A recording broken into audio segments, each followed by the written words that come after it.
Hello everyone. आज हम अपने भोजन के बारे में कुछ रोचक बातें जानने का प्रयास करते हैं। हम सभी ने कभी ना कभी कुछ मज़ेदार पंक्तियाँ ज़रूर सुनी होती हैं, जैसे कि संडे हो या मंडे, रोज़ खाओ अंडे, या फिर an apple a day keeps the doctor away, या फिर तेरे मुंह में घी शक्कर जैसा एक मज़ेदार मुहावरा। हमारा भोजन बहुत सारे अलग अलग पदार्थों से मिलकर बना होता है और ये पदार्थ हमारे शरीर को विभिन्न प्रकार के तत्व, जिन्हें हम पोषक तत्व कहते हैं, प्रदान करते हैं। हम अपने भोजन को बेहतर बनाने के लिए उसे अलग अलग समूहों में बांटकर जानने का प्रयास करेंगे। तो हमारा सबसे पहला समूह है अनाज समूह। हमारे देश में अधिकतर जो अनाज प्रयोग में लाए जाते हैं वो हैं गेहूँ, चावल, मक्का, बाजरा, जौ, ज्वार तथा रागी। इन अनाजों से बनने वाले विभिन्न प्रकार के भोज्य पदार्थ हमारे खाने का एक प्रमुख हिस्सा बनते हैं।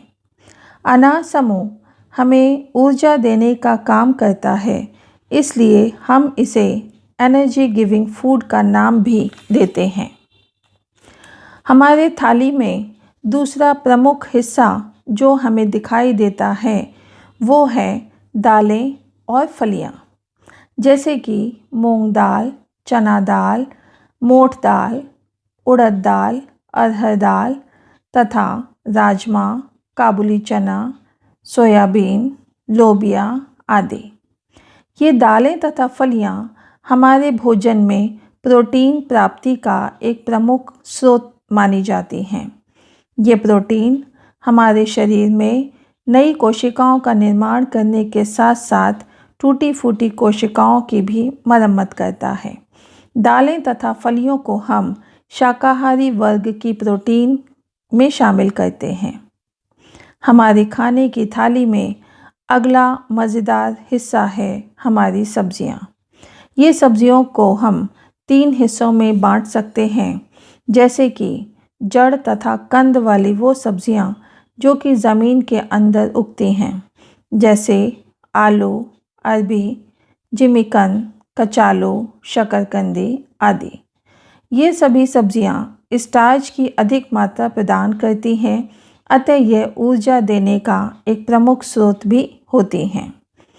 इसके अलावा अन्य सब्जियों में आती हैं हमारी मज़ेदार पत्ते वाली सब्जियां, जैसे कि मेथी, पालक, सरसों, चौलाई, धनिया, पुदीना आदि।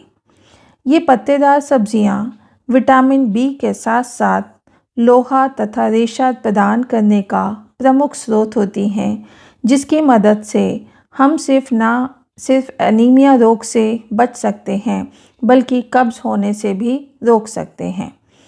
सब्जियों के तीसरे वर्ग में शामिल वो सभी सब्जियां हैं जो ना तो जड़ तथा कंद समूह में आ पाती हैं, ना ही पत्तेदार समूह में, जैसे कि बैंगन, घिया, तोरई, टिंडे, टमाटर, कटहल, शिमला मिर्च, खीरा, ककड़ी आदि। ये तमाम सब्जियां हमारे शरीर के लिए आवश्यक सभी विटामिन और खनिज लवण प्रदान करती हैं। इनका इस्तेमाल हमें बीमारियों से बचा सकता है। इसके बाद रंग बिरंगे आकर्षक फल हमारे खाने में स्वादिष्ट अवशेष के तौर पर शामिल होते हैं। इन फलों में मौजूद विभिन्न प्रकार के विटामिन तथा खनिज लवण हमारे शरीर को बीमारियों से लड़ने की रोग प्रतिरोधक क्षमता भी प्रदान करते हैं।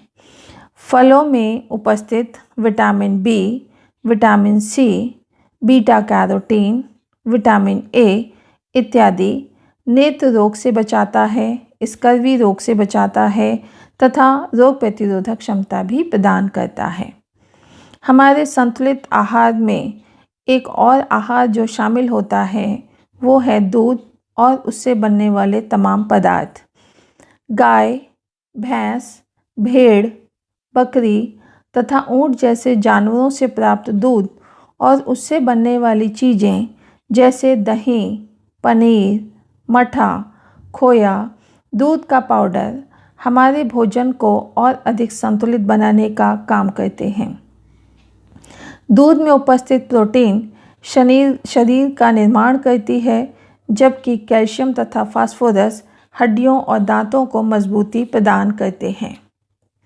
इसके बाद हमारे भोजन का आखिरी ज़रूरी हिस्सा है तेल तथा तेल वाले बीज, जैसे कि सरसों, नारियल, तिल, मूंगफली, जैतून, सूरजमुखी, बादाम इत्यादि। इन सभी पदार्थों से निकलने वाला तेल हमारे शरीर में ऊर्जा देने के अलावा विटामिन ए, डी, ई तथा के का भी प्रमुख स्रोत होता है।